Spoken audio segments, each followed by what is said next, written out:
Patungo sa 2025 national and local elections, sama-sama nating pakinggan ang mga solusyon at tugon sa mga hinaing at sumbong.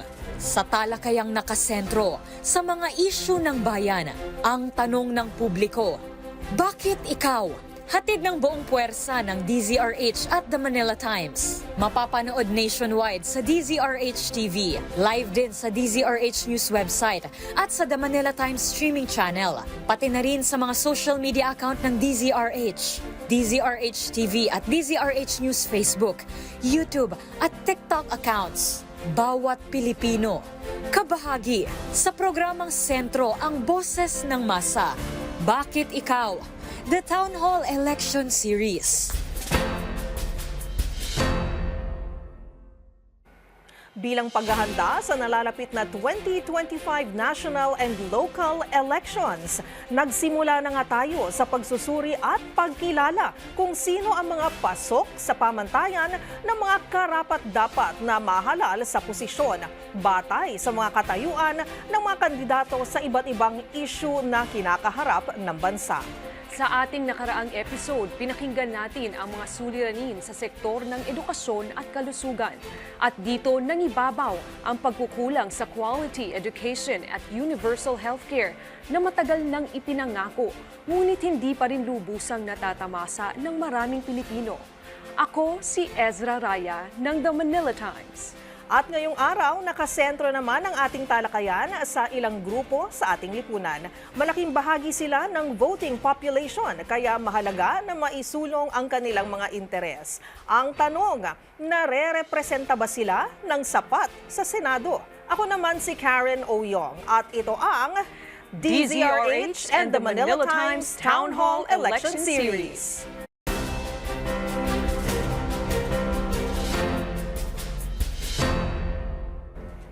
Ngayong tanghali makakasama po natin ang dalawang kandidato sa pagkasenador. Haharap sa publiko, dala ang kani-kanilang advokasya. Kasama po natin ngayon sa DZRH Studio, isang propesor at abogado. Nangangasiwa siya ng sarili niyang law firm at co-founder ng St. Philomena School, isang paaralan para sa mga batang may espesyal na pangangailangan. Minsan nang sumubok sa pagkasenador at ngayoy handa muling humarap sa hamon. Attorney Angelo Alban. At makakasama niya, kilalang tagapagsulong ng karapatan ng mga kababaihan. Aba, Happy Women's Month sa ating lahat, mga kababaihan. Happy Women's Partner Month Ezra. Dating kongresista na kumatawan sa Bayan Muna at Gabriela Women's Party. Tumayong lead convener ng National Anti-Poverty Commission sa ilalim ng Administrasyong Duterte. At ngayon tumatakbong senador sa ilalim ng Makabayan Coalition, Congresswoman Lisa Masa. Magandang tanghali Ezra at Karen at magandang tanghali sa ating mga tagapanood. Happy Women's Month sa lahat. Magandang tanghali po sa inyong dalawa, Attorney and Mama Lisa. At maraming salamat po sa pagdalo sa ating programa. No? Ang magandang araw din po sa mga nanonood at nakikinig ngayon. Karen, mapapansin natin, ang ating mga guests ay may kani-kanyang grupo or pangkat na lipunan na sinusuportahan. Saktong-sakto yan dahil sa sentro ang ating talakayan ngayon sa pangangailangan ng mga sektor ng kababaihan, senior citizens, at persons with disabilities or PWDs. At dito sa Town Hall Election Series, tatanungin nga natin ang mga kandidato sa mga plano nila sa mga grupong ito kapag nahalal sila sa posisyon. At ang mga tanong, kinalap natin mula mismo sa taong bayan. Tama yan, Karen. May 2 minuto ang bawat kandidato para sagutin ito. Mayroon tayong timer na maghuhudyat kung sa oras na natitira. Wala namang parusa kapag sobra, no, Karen, ano? Pero syempre, wala namang lamangan. Yes, para fair, di ba? At para sa mga follow-up questions, so pahabol na katanungan, 1 minuto naman ang nakalaan para sa bawat isa. So, simulan na po natin kasabay ng selebrasyon ng National Women's Month. Ayan, umpisahan natin, partner Ezra, suriin natin yung mga issue sa sektor ng kababaihan. Ayan, so pakinggan natin si Irish De Guzman. May paraan bang makakuha ng social insurance sa mga babaeng hindi regular employee? Aba, magandang katanungan yan. Social insurance. So, may karapatan o meron bang pagkakataon ng mga kababaihan na makakuha ng social insurance kahit na hindi sila regular employee sa kanilang mga pinapasukan pong trabaho? So parang bilang konteksto lang, no, Karen, ano? So ayon sa pag-aaral ng Philippine Institute for Development Studies, nakatali ang pagtanggap ng social protection ng mga kababaihan sa kanilang kalagayan sa trabaho o yung tinatawag na employment status. So yes, marami sa kanila kasi karamihan, Ma'am Lisa and Attorney, ay mahihirap, hindi regular na nagtatrabaho o yung tinatawag nating nasa informal employment. Yes. Ang problema, walang social insurance ang maraming kababaihan. So wala po silang SSS, walang GSIS, tapos wala rin pong PhilHealth insurance. Yun. So, merong paraan po ba na makakuha sila ng social insurance, lalo na yung mga kababaihan na hindi po regular employee? So, unahin natin, si Congressman Lisa Masa. Okay. Ma'am Lisa? Oo. Well, totoo yan kasi para sa mga kababaihan, alam mo, ang kalakhan ng mga kababaihan ay employed doon sa informal sector na tinatawag, kung saan walang kasiguraduhan, walang benepisyo at mababa ang kanilang sahod o kita. Pero merong mga halimbawa yung mga ating mga katulong, yan entitled yan sa sa SSS, PhilHealth, no? At kailangan na naibibigay sa kanila ang mga ito. So, merong mga trabaho katulad nga nung ating domestic helpers na according sa ating batas ay kailangan nakakakuha sila. Pero ang isang problema diyan, dahil nga sa napaka-unstable ng kanilang trabaho at nandoon sila sa mga trabahong gipit, no, ay napaka-vulnerable sila na hindi sila nabibigyan o walang batas, no, na magko-compel doon sa kanilang mga pinagtatrabahuhan na sila ay bigyan ng insurance. Ito ang isang weakness natin, no, sa ating bansa. Talagang walang universal insurance policy na mag-a-apply sa lahat ng ating mga manggagawa, whether nasa formal ka or the informal. Pag naman nasa formal ka, ang dami ring mga kapitalista hindi nagbibigay nung bare minimum, which is the SSS, no? Kaya kailangan din na yung mga ganong kumpanya ay napaparusahan. Ang problema, nakakaligtas sila. So ito talaga yung ating advocacy yan. Dapat may nananagot doon sa mga lumalabag sa batas. May accountability, Yes. Congressman Lisa. Very concise. Oo. Yes, oo. Alright, maraming salamat sa inyong kasagutan, Ma'am Lisa Masa. Ngayon, same question kay Attorney De Alban. Napakahalaga ng gampanin ng mga kababaihan sa ating lipunan. Lalo na sa judiciary, na sabi nga po ni Chief Justice na halos lagpas kalahati na ang mga judges sa ating bansa. At nire-recognize ko din po yung contribution ng mga kababaihan sa lahat ng sektor. Kaya dapat mabigyan sila ng comprehensive na coverage ng insurance, lalo na yung sa mga trabaho na exposed po sila sa danger, sa safety, sa health, may mga health risk, gaya ng mga health workers, na magagaling ng mga nurses natin. Kaya dapat, panahon na siguro na ma-revise natin ang ating Social Security Service Act at saka yung GSIS Law para magkaroon tayo ng mas komprehensibo, taasan natin yan, ang kanilang coverage, at higit sa lahat, kailangan mabalik yung pondo ng PhilHealth. Kasi grabe yung ating sitwasyon ngayon, kakagaling natin sa COVID, no? At yung mga health workers natin na kababaihan, ay exposed po sila sa mga communicable diseases. Kaya dapat talaga, i-review po natin ang ating health coverage or insurance coverage para mabigyan ng mas malawak at mas mataas na coverage ang mga kababaihan, lalo na dun sa mga involved sa mga risky na industries. Thank you very much, Attorney De Alban. Ayan, ang ganda ng mga kasagutan nila, no, Oo partner nga, Ezra? solid Karen, ano? At sa susunod na tanong, isa po itong katanungan na ating natanggap sa usapin pa rin ng employment. Kung kulang ang job opportunities sa bansa, hindi ba pwedeng tulungan ang mga kababaihan sa pamamagitan ng Sustainable Livelihood Program? Magnegosyo sila, pero paano ito mapatutupad? Ayan. So, kay Ma'am Lisa Masa ulit po. Oo. Well, pwede naman na tulungan sila at dapat lang lahat ng tulong na pwede nating ibigay, lalong-lalo na doon sa ating mga women entrepreneurs, di ba?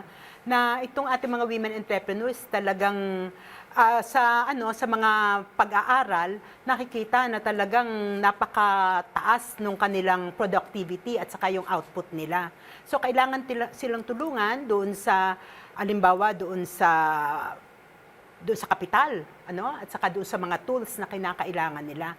Pero sa konteksto ng nangyayari ngayon, hindi ganun ang nangyayari no? Ang kailangan kasi ay isang sustainable support para sa kanila. At kailangan ng programa, kaya yung aming isinusulong ng Makabayan ay yung pambansang industrialisasyon. Ibig sabihin may programa ka na, may vision ka na itong isang entrepreneur na maliit, isang babaeng entrepreneur na maliit ay pwedeng magiging captain of industry.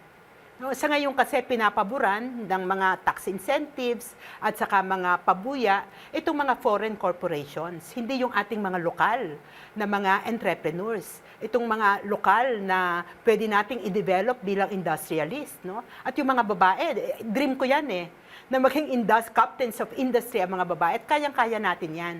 Pero yun na nga, hindi yan ginagawa at wala doon ang programa ng gobyerno. Ang programa nila, magpasok ng mga foreign investments, no? Hindi yung mga lokal na investors ang bibigyan ng mga incentives. So yung foreign investments na ang nangyayari, nagsasamantala lang sila doon sa ating mga likas yaman at saka yun doon sa lakas paggawa, pero hindi naman napapaunlad ang ating industriya. So I think it's about time at ito ang programa ng Makabayan na isulong natin ang pambansang industrialisasyon. Maraming salamat, Ma'am Liza Masa. Ang ganda ng sagot niya, partner. Sabi niya ba naman, support small and medium enterprises at lalong-lalo na ang women-owned businesses. Yes. At saka maganda rin yung sagot ni Ma'am Lisa na dapat sustainable, dapat tatagal ito, hindi lang sa simula, ika nga. Ayan. So let's move on naman sa sagot ni Attorney De Alban. Attorney, sir. Dapat bigyan natin ng livelihood programs yung mga magulang ng mga children with special needs o di kaya naman yung sa mga magulang na sila mismo ang nag-aalaga sa kanilang mga anak dahil hindi sila makapagtrabaho at walang may iwan sa bahay. Ito ay dapat tugunan ng gobyerno. Yan yung lagi kong sinasabi kapag umiikot po ako sa buong Pilipinas na dapat may batas po tayo na gumagawa ng livelihood programs kasi sa ibang bansa, alam niyo po ba sa ibang bansa, yung government nila ang nagpapasweldo dun sa magulang kapag yung magulang ang nag-aalaga sa children with special needs. Para hindi na po naiiwan ng magulang yung kanilang mga anak sa ibang tao kasi mas komportable yung bata sa kanyang magulang. So dapat meron din tayong programa dito sa Pilipinas na kung saan pinapahalagahan ang gampanin ng ina o ng magulang kapag siya ay nag-aalaga sa kanyang anak. Hindi po madali ang mag-alaga ng anak. Ako po, nasubukan ko po na mag-alaga sa mga anak ko. Alam niyo naman po yan. At dito sa Pilipinas, usually kababaihan po yung nag-aalaga sa kanyang mga anak. Napakababa ng tingin sa housewife dito sa Pilipinas. Kailangan nating iangat yung antas ng kanilang pamumuhay. Biro mo, lagi mong kasama yung anak mo, ikot ng ikot, magulo, no? Samantalang yung mga lalaki, nandun lang sila sa kanilang trabaho, may break pa. Samantalang sa bahay, 24 hours ang trabaho ng ina sa kanyang anak. Dapat binibigyan natin ng insentibo yan as a government, no? Kasi papasok dyan ang mental health na nag-aalaga sa mga bata, papasok dyan yung physical health, tapos binubugbog pa yung mga kababaihan na yan kapag uwi ng kanilang mga asawa. So dapat tingnan natin yung aspeto na dapat iangat natin yung aspeto o yung antas ng pamumuhay ng mga magulang na nag-aalaga sa kanilang mga anak, pati na rin doon sa mga nag-aalaga ng children with special needs. Thank you, Attorney. Tinamaan ako doon, Karen. So, sabi ni Sir, dapat daw merong suporta or subsidiya mula sa gobyerno ang mga magulang, lalo na ang mga nanay na nag-aalaga ng mga batang children with special needs. So, magandang punto yan. Yes, okay. So, narinig po natin ang kanilang mga kasagutan. So, panimula pa lamang po yan, ito po ang harap ng issue mula mismo kay Attorney De Alban at Ms. Lisa Masa. Sa ating pagbabalik, kilalanin naman natin ang mga kinatawan ng publiko na may makakatapat ng ating mga kandidato. Dito lang yan sa Bakit Ikaw? The Town Hall Election Series.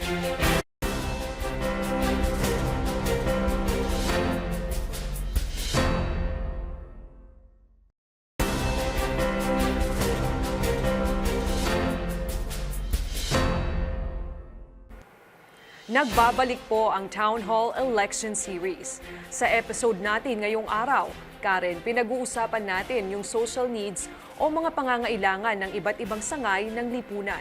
Nabanggit nga natin, ang mga kababaihan, senior citizen at PWD or persons with disabilities ay dapat may lugar sila sa plano ng gobyerno. Tama yan, partner Ezra. At iyan nga ang ating hinihimay ngayon. Ipagpapatuloy natin ang ating talakayan. Kasama pa rin si Attorney Angel Angel, di ba? Angel De Alban at Miss Lisa Masa. Ang susunod na tanong, manggagaling naman kay Miss Joanne Castillo. Pakinggan at panuurin po natin ito. Paano matutulungan ng gobyerno ang mga babaeng biktima ng pang-aabuso ng mga asawa? Nako, eto na. Medyo sensitive, pero I'm sure passionate sa topic na to ang ating mga guests natin. So unahin po muna natin, ladies first. Si ladies Congressman first. Lisa Masa, ma'am. Opo, maganda ang tanong kasi isa po ako talaga sa nagsulong din ng ating kasalukuyang batas, yung Anti-Violence Against Women and Children Act. No? So meron na tayong batas niyan. Sa ilalim niyan ay merong mga mekanismo kung paano mapoprotektahan ang mga kababaihan at hanggang doon sa barangay level ay applicable ito. No? At kailangan na maging angkop at magamit ang batas na ito dahil merong itong mga provision, sa kaugnay ng protection. May protection order na pwedeng makuha yung babae na naaabuso. No? So, nandyan yung batas, pero ang isang nagiging problema doon sa aming study, yung nag-i-implement ng batas, kulang doon sa understanding talaga sa kababaihan at sa problema ng pang-aabuso. No? Kaya meron pa rin pagtingin na, pagka ganyan, binubugbog ka, kayo na lang mag-usap. May ganun pa rin na mentality yung ating mga law enforcers. Kaya mali yun. No? Kailangan talaga mabigyan sila ng orientasyon at saka yung orientasyon na makababae. No? Kasi ang naman ng nagiging biktima niyan ay mga kababaihan. Ngayon, ang isang problema, again, lalo na doon sa mga mahihirap, hindi sila makaalis sa sitwasyon na yan. Kaya coupled with that, isang panukala rin namin ng Gabriela ay yung diborsyo. No? Na kung saan, pagka nasa loob ka ng kasal, na hindi na viable dahil nandiyan na ang bugbugan loose everyday, ay may option ka para umalis sa sitwasyon na yon at mag-avail ng divorce. No? So isang patuloy na panukala yan. At ang pangatlo ay yung anong gagawin mo? Pag lalo na mahirap ka, nakadepende ka doon sa lalaki for your livelihood, at for your sustenance. So kailangan ng suporta rin pang-ekonomiya sa mga babae. Okay. Ako, time's up for Ma'am Lisa, pero I'm sure marami pa siyang mga gustong Napaka-passionate, naramdaman ko yung Correct.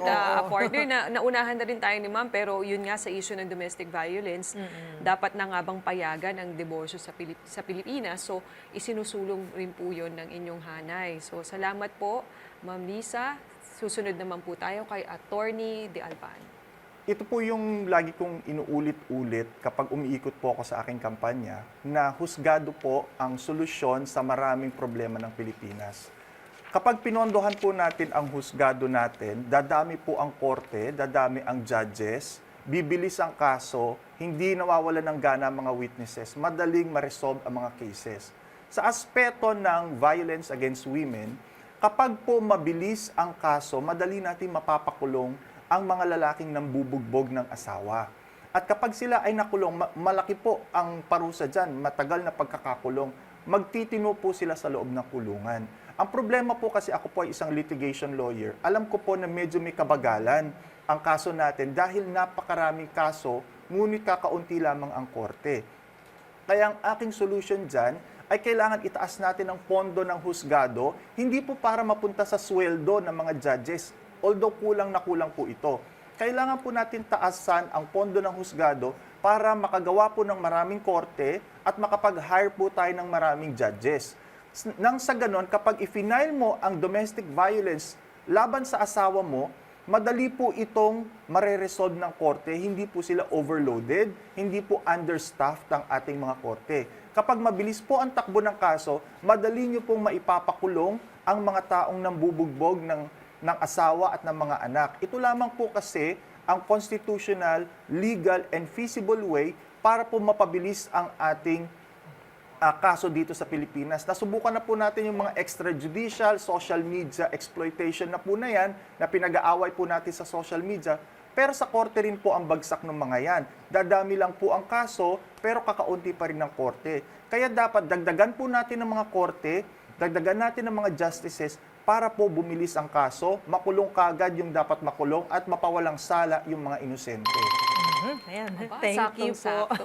Saved by the bell. Correct. partner. Ayan. Thank you, Attorney De Alba. Thank Ang you, ganda ng mga Attorney. sagot nila. Oo At nga, oo. syempre, nagsa-start yan ang pamilya. Parang papunta na tayo sa usaping pamilya kasi mag-asawa, kailangan may harmony, kailangan Oo, may tama. respeto at pagmamahal. Yes. Pero Sa paano buong kung walang pamilya. ganon, di ba? Oo, tsaka alam mo partner, ang abuse, hindi lang yan basta physical o binubugbog. Ang abuse ay meron ding mental abuse, Yes, emotional abuse, at lalong-lalo na ang economic abuse. So, Correct. follow-up question ko lang po sa inyo pong dalawa, no, ma'am, sir. Paano naman po ang economic abuse? So, paano natin matutulungan yung mga babaeng katulad ho ng sinabi niyo, mga walang trabaho? Tapos, paano kapag naghiwalay sila o inaabuso? So, paano naman po yung mga biktima ng economic abuse? Ma'am Lisa. Ang atin talagang lipunan ay kailangan mag-provide ng trabaho sa lahat, lalong-lalo na sa mga kababaihan na ang kalakhan nga ay napunta doon sa low-paying at saka informal na trabaho. Paano yan? Ang tingin namin, kung sa kanayunan, kailangan ng tunay na reforma sa lupa. May 2 economic policies kami na mag-aangat ng ating ekonomiya sa Pilipinas. Ito yung tunay na reforma sa lupa, yung mga magsasaka, kailangan bigyan sila ng subsidyo, ipamahagi ang lupa sa mga nagbubungkal at marami mga kababaihan na farmers na kailangan mapasa kanila ang lupa at nang tumaas ang kanilang kita. Ang pangalawa ay yung national industrialization. Kailangan itayo natin ang industriya. Kailangan yung mga vital industries ay patakbuhin ng gobyerno at bigyan ng subsidyo. Ang mga ito, at nang sa ganon ay mapatakbo ng mahusay at mapakinabangan ng mga kababaihan. Okay, maraming salamat po, Ma'am Lisa. Dapat nga, ang binibigyan din ng lupa ay mga babae din, ang mga kababaihan na nagtatrabaho. And same question po kay Attorney De Alban. Ito rin po yung isa sa aking mga plataforma na dapat maamyendahan ng ating family code para itaas natin yung antas o requirements sa pagpapakasal. Kasi ang hirap po kasi ngayon, para ka lang bumili ng SIM card sa requirement mo sa pagpapakasal. So dapat itaas natin yan. Dapat meron silang financial literacy, meron silang reproductive literacy, at marami pa pong iba. Ngayon, sa aspeto naman po ng pamilya, dapat yung economic help na binibigay natin, kasama rin po yan sa pag-amyenda ng family code na dapat ibigay natin sa mga barangay yung kakayahan na tumulong kapag bagong panganak yung babae o di kaya naman hanggang 6 years old o 7 years old yung bata para hindi sila nahihirapang humingi ng suporta sa asawa nila. Napakadami ko na nakita na buntis, hinahabol pa po yung kanilang asawa para lang sa sustento. Bakit hindi natin ibigay sa barangay ang kapangyarihan na magsustento? Pondohan na lang po natin ang barangay nang sa gayon hindi na ho umaalis yung tatay, diretso na lang po sa barangay yung suporta. Right. Thank you po, Attorney De Alban and Ma'am Lisa Masa. So palawakin pa po natin, Partner Ezra, yung usapin ng pamilya. Nandun na tayo sa family unit para sa susunod na katanungan. Walang access sa family planning ang karamihan sa mga kababaihan, lalong-lalo na po sa rural areas. Kaya madalas napakaraming anak ang mga pamilya sa mga liblib na lugar. Ayan, dose-dose na yan. Ang resulta, hindi nila mapalaki ng maayos sa mga anak. Walang sapat na nutrisyon at edukasyon. Anong batas ang kailangan para masiguro na makakatanggap ng tamang impormasyon ng mga kababaihan na ito tungkol po sa family planning? Ayan, Ma'am Lisa Masa, go ahead, sir. Go ahead, ma'am. Okay. So, naging isang malaking usapin ngayon yung comprehensive sex education. No? I am in favor of that. Kailangan talaga magkaroon ng edukasyon yung ating mga kababaihan at kalalakihan, ay yung ating mga parents, yung buong komunidad tungkol sa responsible parenthood. No? Kailangan ng tamang agwat ng pag-aanak at kailangan na may perspective ka na talaga mapalaki ng maayos yung bata. Ang problema yung konteksto ng paulalang kahirapan sa bansa natin, ang talagang nagiging negative factor doon sa doon sa bawat pamilya. At pero kailangan nabigyan ng karampatang subsidy o di kaya ay budget, no? Ang ating pagpaplano ng pamilya at ganun din yung edukasyon kaugnay ng sex education. No? So, kailangan pondohan ito. Hindi pwede na salita tayo ng salita dito, pero wala namang karampatang pondo doon sa ating educational system as a whole. Kasi problema rin yun eh. Paano ka magkakaroon ng sex education doon sa school mo kung hindi ka man lang makapasok, di ba? So, isang problema yan. Kaya kailangan pondohan natin yung ating pagpaplano ng pamilya at saka yung pag-eduka sa babae at lalaki at saka doon sa komunidad kaugnay ng pagpapamilya. Okay, thank you, ma'am. Attorney De Alban? Talagang may pangangailangan na i-educate natin ang ating kababaihan or kalalakihan, mga kabataan tungkol sa ating sexualidad. Ngunit ito ay dapat age appropriate at merong supervision ng magulang, ng guardian, or ng loved ones para hindi po ito susceptible sa pang-aabuso. At higit sa lahat, dapat i-consider natin yung religious perspective ng pamilya sapagkat ang Pilipinas ay religious country, hindi lamang po sa pagiging Kristiyano o Katoliko, pati na rin po sa mga kapatid nating Muslim. Alam naman po natin na meron po silang kinikilalang Sharia law, o di kaya naman meron ibang grupo na may pananaw sila pagdating sa kanilang sexualidad. So napakahalaga na turuan po natin ng sexuality education ang kabataan at pati mga magulang, ngunit ito po ay dapat age appropriate at dapat gender sensitive din po at may supervision ng loved ones, may supervision ng government at higit sa lahat, dapat po ay religious sensitive po tayo. Pwede naman po natin yan ipasok sa paaralan sa pamamagitan ng anatomy, biology, subjects, pero ito po ay dapat supervised at higit po sa lahat, well-regulated. Kailangan din natin bigyan ng proper training ang mga guro kasi kung hindi po nila competence yan, no? Baka kung ano-ano na lang po ang ituturo nila. Higit sa lahat, kailangan din po natin protektahan ang ating mga teachers kasi susceptible po yan sa abuse. Halimbawa, inosente na nagtuturo yung teacher, pero yung estudyante ay may pagkamalaswa. O di kaya naman inosente yung estudyante at yung teacher ay may pagkamalaswa. Kaya kailangan po may supervision ng magulang at dapat religion sensitive. Dapat hindi po natin tanggalin yung magulang pagdating po sa usapin ng sex education.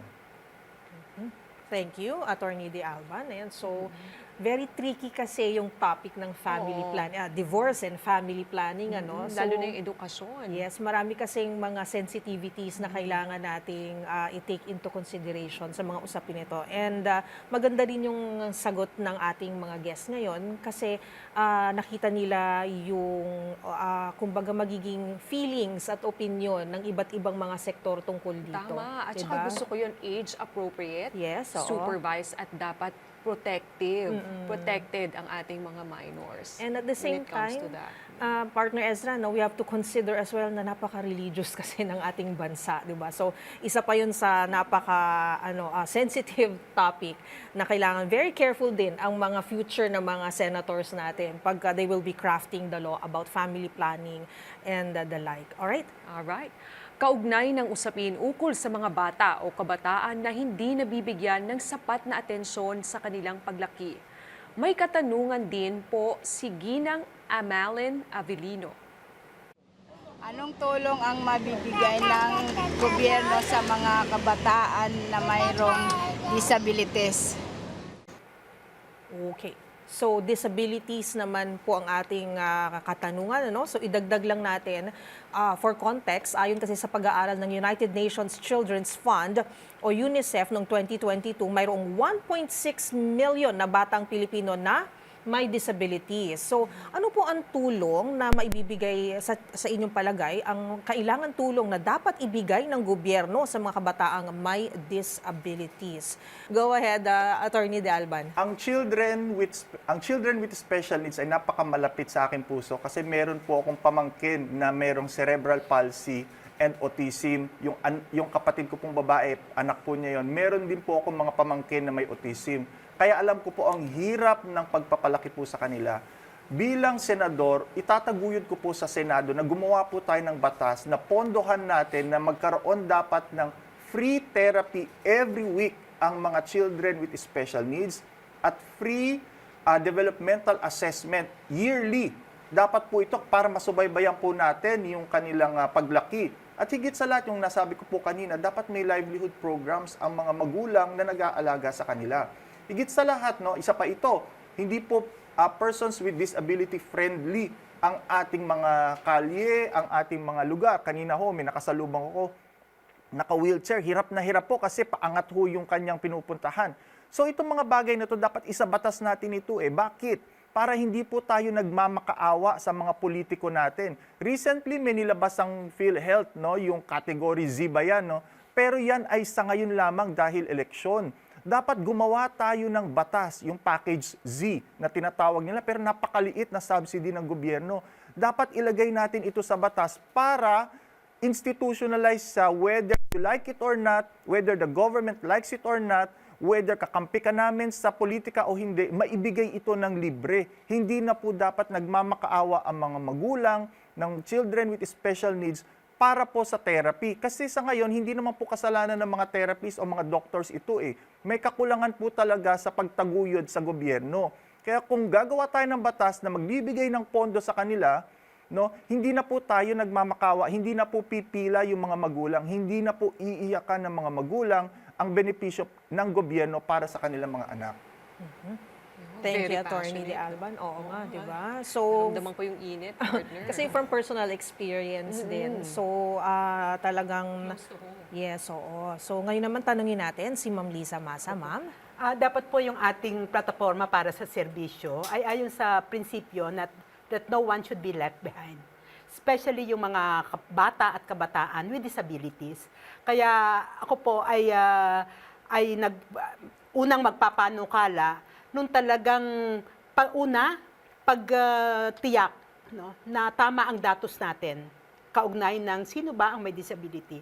Anong klaseng disability meron siya. Para yung ating serbisyo doon sa mga may disabilities na mga bata ay angkop sa kanila. At kailangan meron talagang pangkalahatan na programa at pinopondohan ito ng ating pamahalaan na serbisyo para sa mga bata na yan. No? Mula doon sa pinanganak sila hanggang sila ay tumanda. No? Meron tayong special needs assistance na kailangan na pondohan ng ating gobyerno para sa mga children at saka mga, hindi lang children siguro, yung mga kahit matatanda with disabilities. At kung may implement natin ito, masasabi natin na talagang ang gobyerno natin ay caring, lalo na doon sa mga may disabilities. At para magawa naman yan, again, kailangan na pondohan natin. Again, silipin natin, ang pondo ba nakukurap? Ang pondo ba ay napupunta sa bulsa lang ng iilan? No? Kasi as it is now, ganun ang nangyayari eh. Marami tayong pera, alam ko yan, dahil naging cabinet member ako. No? Pero ang perang yan, hindi naaayon doon sa mga pangangailangan talaga o hindi na ilalagay sa pangangailangan ng taong bayan. Kung hindi nalalagay, unfortunately, doon sa bulsa ng iilan lang. So kailangan talagang wakasan ang korupsyon at itama, isaayos ang paggamit ng ating pondo. Maraming salamat, Ma'am Lisa. May punto rin si Ma'am Lisa doon. Dapat nga naman, matukoy natin sino nga ba yung mga taong may kapansanan at nangangailangan ng tulong, no, partner? Tama, ano kasi Ms. Ezra, pagka maganda yung simulan natin na tama yung datos, tama yung mga pag-aaral para matukoy kung sino nga ba yung talagang dapat na matulungan. Para isa pang katanungan sa loob ng paksa ng pagpapamilya, paano natin tutugunan ang dumaraming bilang ng mga kabataan na tumitigil sa pag-aaral at maagang nagtatrabaho? Pati na rin ang mga batang walang tahanan at namamalimos. Naku, okay. Yung ating mga kabataan na mas gusto na lang magtrabaho, maghanap buhay, kaysa mag-aral. Pero dahil ito sa kahirapan, ayun. Siyempre sa lahat naman ng kahirapan, mga partner. bata gustong mag-aral, di ba? Alright, so Attorney De Alban? Kailangan pondohan po natin. Pasensya na po kung puro pondo po ang sinasabi namin ni Ma'am Lisa dito kasi po legislative po yung tinatakbo namin. Ang tinatakbo po namin ay legislative department. Wala po kami sa executive, hindi po mayor ang tinatakbo namin. Kaya napakahalaga po ng usapin na pondo. Sa edukasyon po, kailangan po natin pondohan ang ating mga guro nang sa ganon makuha nila yung competency nila kasi napakadami po ngayon. Pilipino yung natapos niya pero pinagtuturo po siya ng math. Ang nangyayari po dyan, hindi po niya na ituturo ng maganda, ng masaya, ng angkop sa mga gusto ng bata kasi hindi po yun ang kanyang natapos or competency. Nakaka-apekto po kasi ito sa gusto ng kabataan mag-aral. Halimbawa, ay si ma'am kasi hindi ko gusto yung pagtuturo niya kasi ganito. In other words, kailangan natin mabigyan ng pondo ang mga guro para dagdag po sa training na yan. No? Ang mahirap po dyan, pinag-aaway natin ng private at public. Ang public and private na teachers, pareho lang po ang gusto nila dyan na magkaroon ng magandang kinabukasan ang mga estudyante. Dapat mabigyan po ng pondo ang training ng mga private at public school teachers. Ang nangyayari po kasi ngayon, yung private school teachers, technical assistance lang po ang binibigay, invitation lang. So dapat mabigyan po sila ng pareho ng training para maganda yung kanilang pagtuturo. Pag maganda ang pagturo mo, maiengganyo mo yung mga mag-aaral na mag-aral pa. Ngayon, sa aspeto naman po ng ekonomiya, papasok po dyan, kailangan natin mabigyan ng mga tax incentives yung mga tao para naman po nang sa ganon, kahit na gusto nilang magtrabaho, ay makikita pa rin po nila yung aspeto na, okay, babalik ako sa pag-aaral, pero nagtatrabaho pa rin po ako. Kasi marami naman po yung gustong magtrabaho and at the same time mag-aral kung talagang hindi nila kayang pagsabayin ito. In other words, the government must allot enough funds para po matutukan ang training ng mga teachers at maengganyo ang mga estudyante na mag-aral.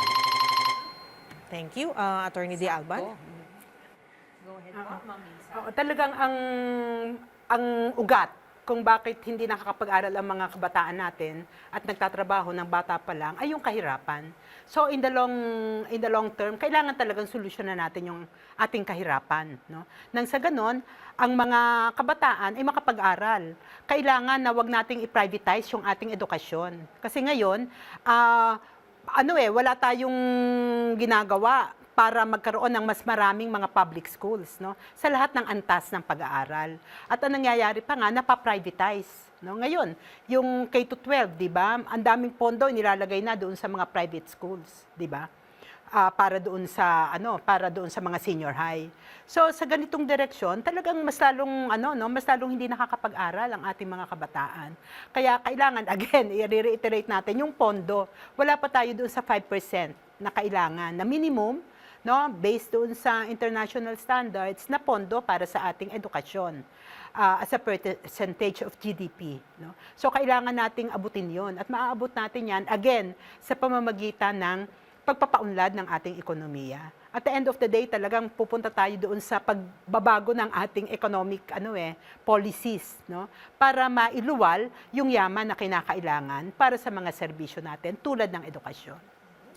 Thank you very much, Ma'am Lisa and Attorney De Alban. At napakinggan po natin ang mga tugon sa tanong ng publiko. Magbabalik po tayo para sa ilan pang mga katanungan sa sektor naman ng mga persons with disabilities o PWDs. Nakatutok pa rin kayo sa Town Hall Election Series.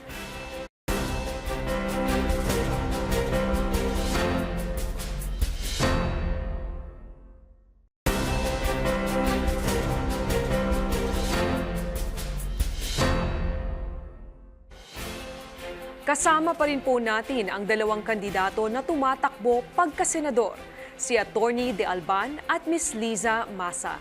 Umiikot pa rin sa usaping ukol sa mga suliranin na kinakaharap ng ilang mga grupo sa ating lipunan. Tayo po ay magpapatuloy sa ilan pang mga katanungan. Napapatupad ba ng maayos ang ating mga batas sa pagbibigay ng access sa mga persons with disabilities or PWD sa lahat ng mga gusali? May dapat bang baguhin? Paano naman yung mga PWD na mahihirap? Nabibigyan ba natin sila ng sapat na tulong? So, unahin po muna natin si Ma'am Lisa. Oo. Palagay ko yung ating mga may PWD na mga mahihirap, hindi talaga rin nabibigyan ng tulong, no?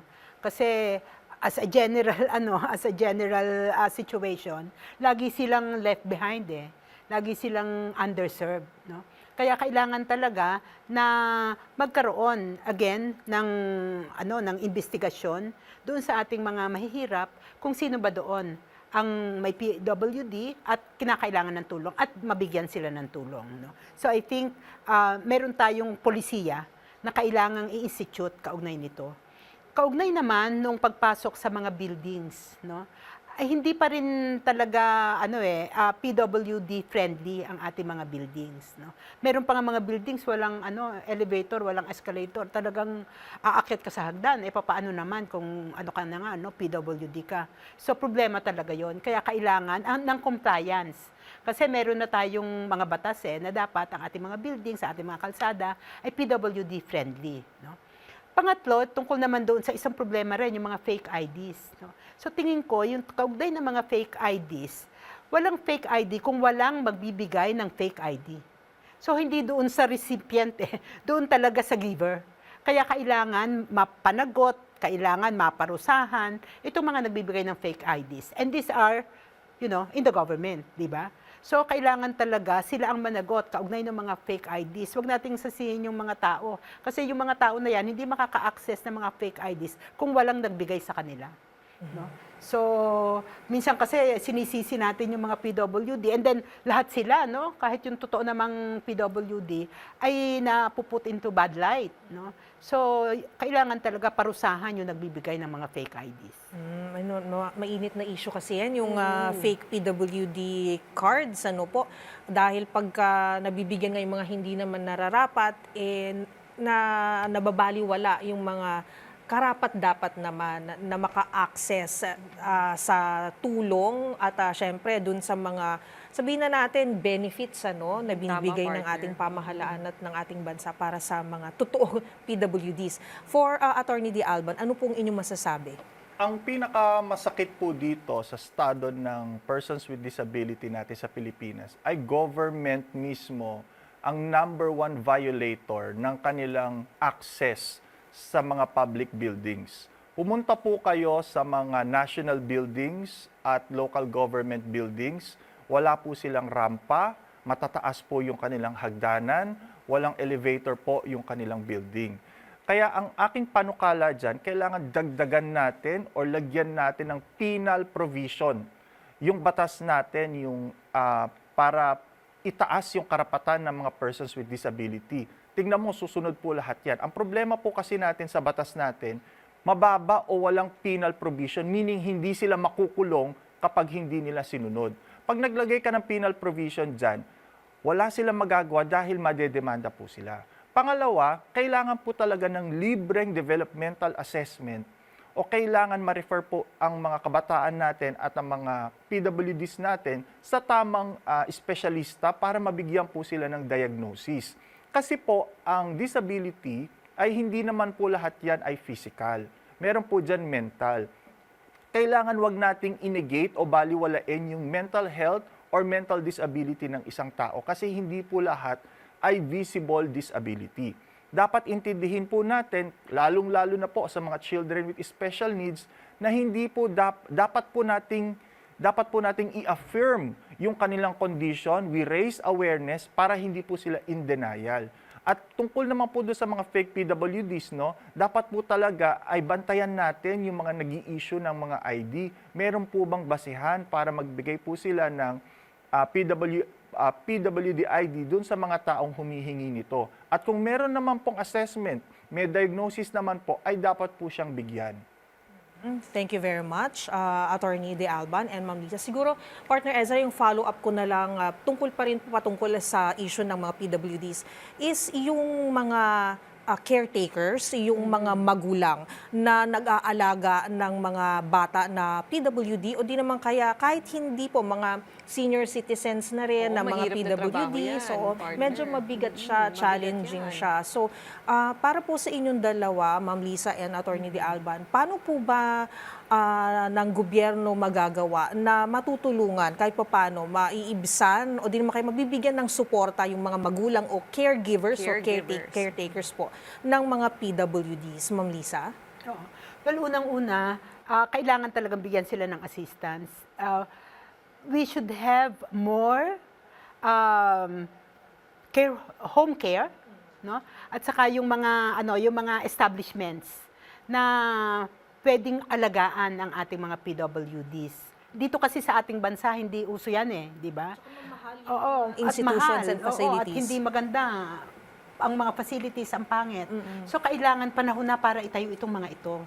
Na kung saan yung komunidad din at saka yung mga magulang ay merong dynamic interaction sa mga institusyon na ito para nang sa ganon ay kung paano yung programa, ano yung kailangan doon sa mga facilities na ito ay nakakapag-input din yung pamilya, no? At merong programa kung saan ang family at saka yung ating mga institusyon ay nag-i-interact for better care sa ating mga persons with disabilities at saka mga senior citizens. Okay, thank you, Ma'am. Attorney? Yun nga yung sinasabi natin kanina na kailangan talaga natin ng proactive response ng gobyerno na dapat magbigay tayo ng livelihood programs kasi po, yung mga magulang ng children with special needs, hindi naman po yan nagmamakaawa. No? Sila po ay taxpayers. Taxpayers po ang mga children with disabilities. Halimbawa, yung binabayaran po nila sa therapy, yung sa gatas nila, yung pagbili nila ng stroller or ng wheelchair, may VAT po yan. So bakit po nila kailangan magmakaawa para tugunan sila ng gobyerno? Kailangan natin gumawa ng batas na kung saan binibigyan ng priority yung kanilang pangangailangan. Sabi nga po ni Magsaysay, di ba, President Magsaysay, those who have less in life should have more in law. Pero bakit natin binabaliwala yung mga children with disabilities at yung mga magulang nila na willing naman po magtrabaho? It's just that meron pong limitation dahil sila po ay nag-aalaga ng kanilang mga anak.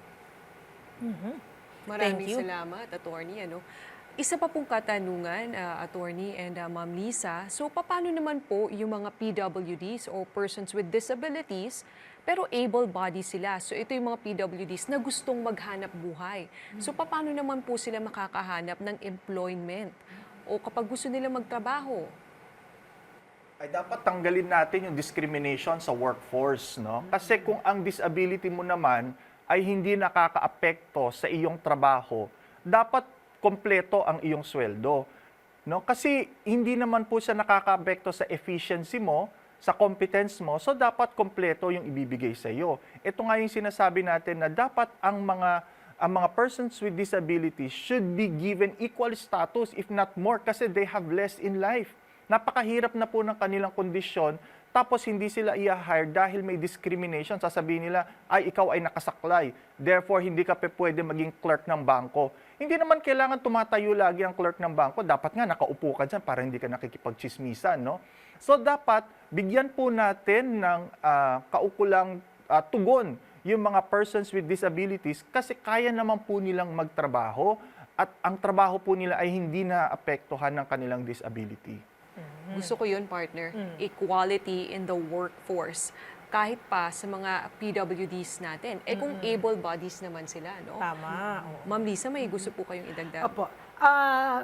Bukod po doon sa equality sa workforce, tingin ko pwede nating bigyan ng incentive yung mga kumpanya, korporasyon na nag-hire ng mga persons with disabilities pero able-bodied, no?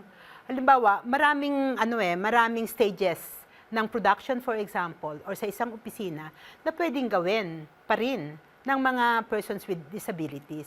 So, kung ikaw ay nag-hire ng persons with disabilities, pwedeng bigyan ka ng tax breaks, tax cuts, di ba? At saka mga incentives ng gobyerno because you are doing good, no? Dahil hinahire mo nga itong mga itong mga persons with disabilities at ginagawa mo sila na productive.